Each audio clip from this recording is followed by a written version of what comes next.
I'll tell you a story about 4 fractured hips. And it has to do with my father and stepmother. My stepmother passed away at the age of 90. So these are stories that end in 2006 for my father and in 2009 for my stepmother. The first broken hip was my father. He fell, broke his hip, went to St. Joseph's Hospital in Hamilton, and then came here for rehab to St. Peter's. Recovery? Very good. No problem. Back to his home, looking after his second wife a little early. So she was starting to show early signs of dementia. Stepped out of the bed one day, slipped on the mat, fell, broke her hip.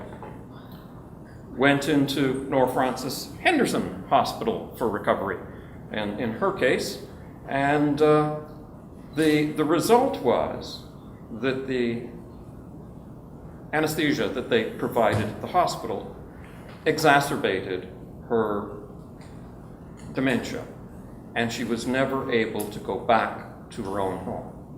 So in 2001, she was admitted to a long-term care home in Hamilton. Her hip recovered rather nicely. She was able to walk about, but her dementia kept getting worse and worse. So there's 2 broken hips. Well, not broken, fractured.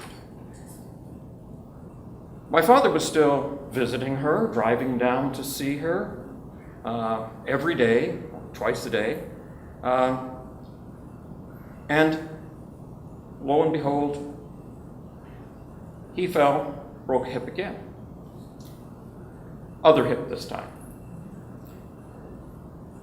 Once again, recovery wasn't too bad. He was able to get back to his own home. He had a walker in the home, was able to still carry on his independence, still able to visit my stepmother. He was out shopping at one of the grocery stores one afternoon, and his nephews came running up to say hello to Grandpa, or my nephews came up running up to say hello to Grandpa, ran into him, he fell. So one of the hips was broken for the second time, or fractured. Now, it didn't reset properly. So as a result, the muscles were tightened, and as a result, he had to be in a wheelchair rather than be in a walker.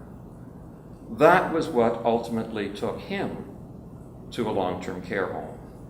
And for the last 3 years of his life, he was in a long-term care home along with my stepmother. The long-term care home said that they were really quite a cute couple. Initially, when he moved in, she could still walk, and she would use his wheelchair as a way of stabilizing things. Her dementia kept getting worse and worse, of course. Eventually, she was unable to, as you mentioned, walk on her own without high risk of falling. So she was in a wheelchair. He was still very mentally alert, even at the very end. My stepmother continued to go downhill, and they would jokingly go to the dinner with him pushing her chair from his chair, because she didn't know where she was going, but he could give her a shove and then scuttle up and push another chair. The challenge for them was independence. While he was able to recover from the hip fractures, he had his independence. Still able to drive his car, still able to visit. Fortunately, they both ended up at the same long-term care home, the one that I was affiliated with at the time. And they had separate rooms, because while he would spend all day with her in her room, the dimension was a little too much to continue for 24 hours a day, 7 days a week. So that's my story. It's not about falling in long-term care, but falling beforehand, and that was what, in one case through dementia, and in the other case through inability to ultimately be able to care for himself in his own home, that they both came together in long-term care.